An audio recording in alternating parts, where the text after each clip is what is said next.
হাদিসের মধ্যে আসছে, সিরাতের কিতাবের মধ্যে আসছে, নবী সাল্লাল্লাহু আলাইহি ওয়াসাল্লাম নিজে তার কাছে গেলেন। যাওয়ার পরে তার যে মাথা, সেই মাথার পাশে নবী সাল্লাল্লাহু আলাইহি ওয়াসাল্লাম বসলেন। বসার পরে নিজের হাতে জুলাইবিস রাদিয়াল্লাহু আনহুর চেহারা থেকে এরকম করে ধুলাবালিগুলো সরান নবী সাল্লাল্লাহু আলাইহি ওয়াসাল্লাম। তার গা থেকে রক্তগুলো আমাদের নবী সাল্লাল্লাহু আলাইহি ওয়াসাল্লাম মুছলেন, আদর করলেন, চুলগুলো ঝাড়লেন।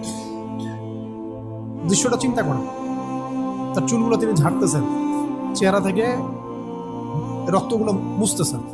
কে? নবী সাল্লাল্লাহু আলাইহি ওয়াসাল্লাম। তার চেহারা ধুলাবালিগুলো মুছতেছেন।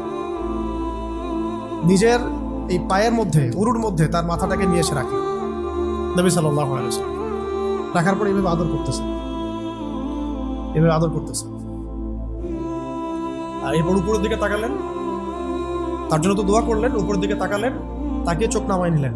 সাহাবা একরাম তো আশেপাশে আছেন অনেকেই, বললেন যে ইয়া রাসূলুল্লাহ, আপনি এমনটা কেন করলেন, চোখ নামাই নিলেন কেন? তখন তিনি বললেন যে আমি দেখলাম যে জান্নাতের হুরদের মধ্যে অসংখ্য হুর ছুটে আসতেছে, কে জুলাইবিসকে আগে বরণ করবে তার জন্য। তিনি নিজে কাঁদলেন, জুলাইবিসের জন্য নিজে কাঁদলেন, নিজের হাতে তাকে এইভাবে উঠালেন। তিনি ছোট মানুষ ছিলেন। এরপর 2 হাত দিয়ে তাকে উঠালেন, উঠায় নিজের হাতে তাকে দাফন করলেন। দাফন করার পর তিনি বললেন, ইয়া জুলাইবিস, আনতা মিন্নি ওয়া আনা মিনক, তুমি আমার অংশ, আমি তোমার।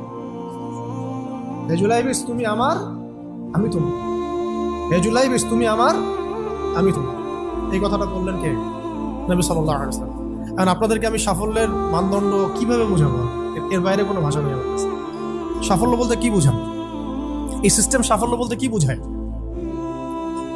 এই ওয়ার্ল্ড অর্ডারটা সাফল্য বলতে কি বোঝায়? এই বস্তুবাদী জগৎটা আমাদেরকে সাফল্য বলতে আসলে কি বোঝায়? সাফল্য বলতে বোঝাচ্ছে ঈমান।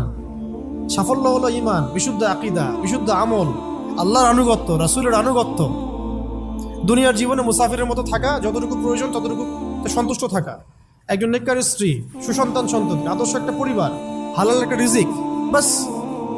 ইসলামের জন্য দাওয়াত, তাবলীগ, মেহনত, দিন প্রতিষ্ঠার চেষ্টা, প্রয়োজনীয় জিহাদ, প্রয়োজনীয় শাহাদাত। আর কি আছে সাফল্য বলতে? এরকম সাহাবী একজন নয়, কিন্তু এক একজন সাহাবী সম্পর্কে এক একটা করে কথা বলা যাবে। হানজালা রাদিয়াল্লাহু আনহু নাম শুনছেন? হানজালা রাদিয়াল্লাহু আনহু, তিনিও বিয়ে করেছেন একদিন। তার পরের দিন সকালে উহুদের যুদ্ধে গিয়েছেন। 70টা আঘাত সহ্য করেছেন, বলা হচ্ছে কিতাবের মধ্যে 70-80টা আঘাত তার দেহে ছিল। শহীদ হয়েছেন। উহুদ যুদ্ধে যখন সাহাবীদেরকে দাফন করা হচ্ছে, তখন তিনি নবী সাল্লাল্লাহু আলাইহি ওয়াসাল্লাম দেখলেন হানজালা রাদিয়াল্লাহু আনহুর লাশটা ভেসে আছে, বাতাসে ভেসে আছে, এবং লাশ থেকে পানি ঝরতেছে।